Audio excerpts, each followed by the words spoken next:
is ongoing. It's something that we're going to continue. Like I said, the outgoing administration, especially the incoming administration, we will have a good discussion before even we leave to go back to the bootcamp. The next project is my own charity, which is Wales Liberia Connect. We have decided to go into schools and start computer literacy program for elementary school. I will be doing some disability studies and meeting with some schools that we're going to start the project. But our hope is that our plan is to help our young children. At least before you reach or you finish with elementary school, you should have basic computer knowledge. So that even when you start the junior high school, maybe your parents will have the hand to say, okay, you can combine it with 2-3 hours computer school. But the computer is now ruling the world. And a lot of people now are making money out of it. And it's not everybody after graduation from high school. University is not for everybody. If there are vocational training, you can go and pick up your skills in computing and become somebody that can help your community and help your people. So that project will be hoping to start next year. The third project, let me show you this. It's a book. I just completed this book. The title is "Police Officer is My Friend, Not My Enemy, not a stranger." I wrote this book where it took me nearly 2 years to write this book, and the book will be used for, hopefully, for it to be used for elementary schools. Up to maybe up to 5th grade or so. And the reason I decided to contribute to the educational sector here is that I found out that maybe, if I can say, maybe the real comprehensive reading and writing maybe ended somewhere in the 80s. And a lot of our graduates today, their reading and writing comprehension is so poor. It's because we missed the boat there. If we start to put our children in an avenue where they can pay attention to reading and writing. Because if you miss it, especially if you miss the 10th grade, you miss the 6th grade, nothing else will do. We're on Facebook, man. Young graduates, sometimes when you write something, I wonder. So you ask me the question, when are you graduating? Or just graduated? Or am I? So university or college. And when you write something, you wonder whether it's your 6-year-old child in the UK that writing something like that, who in the elementary school. Because we're missing the boat. And because also the way education is being handled in Liberia, no attention is being paid. We don't have a system. I continue to argue with them on the radio or whatever, even with ministers. We don't have educational system in this country. We have educational sector, but we don't have system. The system is built, maintained, and managed.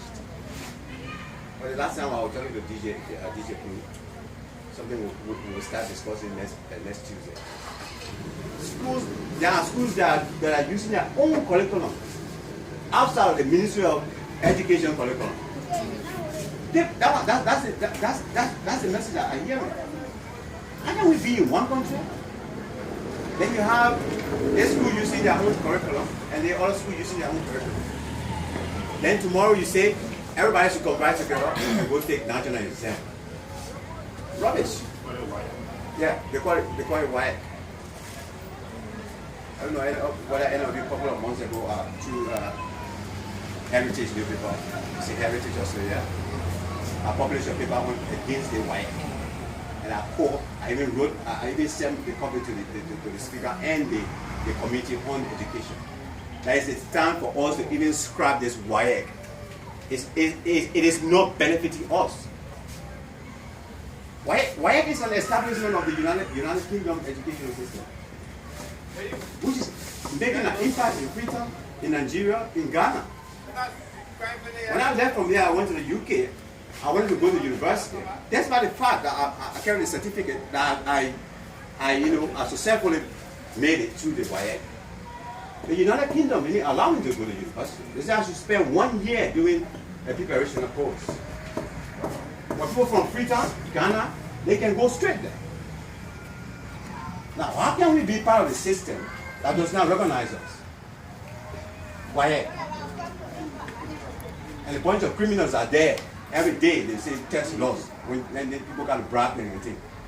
People print the thing in the order that you're giving them the correct number. They put it in boxes, they come to you. They give it to you.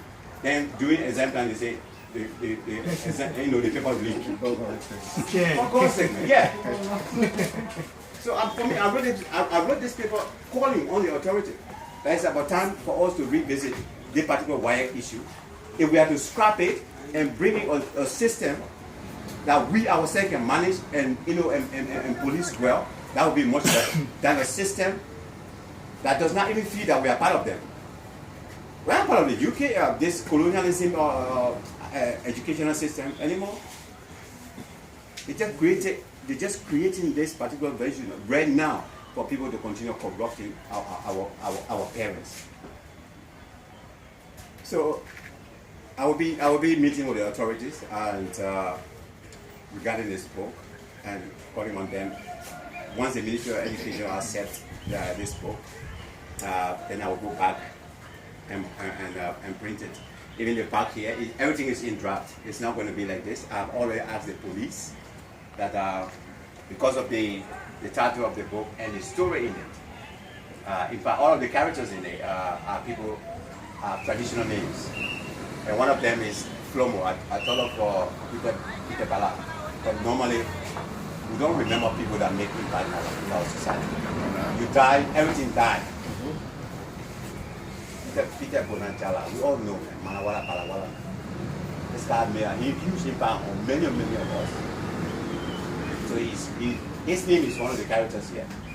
Now I told the police, I just been talking with Greg, the IG, you say IG also, Greg, yeah. What we're going to have here is 2 police officers, a male and a female. And I asked the police that I want them to recommend a 7 police officer that we can celebrate. We'll put it on the front page here. And both will live for life. So those people will be celebrated as well. So I think from our discussion today, with Greg, there seems to be a good start. Because you all immediately asked me to meet him at the office so we can move forward. Part of my contribution and my interest in education is to start off with this book. And maybe I'll continue with other projects. So, it's our incoming chair and the rest of the committee. Thank you so much. Thanks for coming in, for accepting to even say, look, I want to step in. I want to help and transform our community. It means a lot. Because you could be doing something else right now. But you took your responsibility to come here in your community. How do you? It means that you have interest in the community still. Like I do. So let's continue to work together so that we can continue transforming this community. Especially for the sake of our children. Our children that are here. We shouldn't depend on lawmakers. But even for this, such an event like this, no matter how small it is, the way we see it over there, if you invite your member of parliament, they will come. Especially young people, they will come. Whatever they have to say, the lawmaker will come. And they will say something there and they go. But I have been to many programs, including the one today on the program sheet. I saw ministers, I saw people's names that were there. Their seats were all just empty. So please, let me say thank you very much, and I highly appreciate your listening.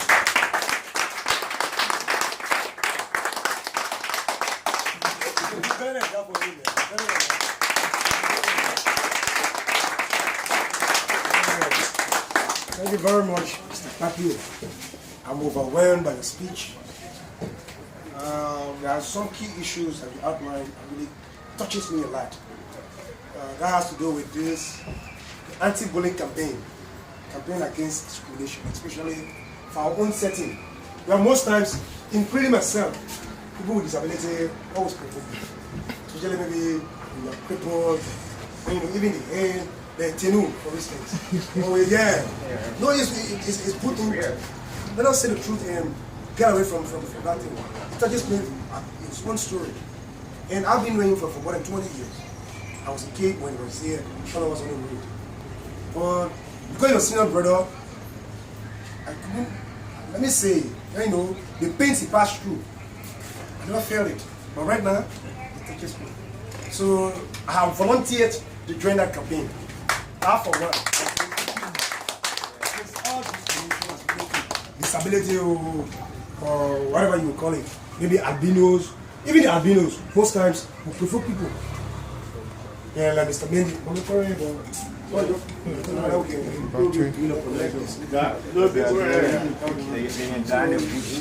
I'm also begging all of us here to join in that campaign. Let me also say thanks to Mr. Kpakio for getting to the underprivileged children. That is our sons, our daughters, our brothers, our sisters, our nephews, our nieces. See them, you know, being happy. And to be honest, things are really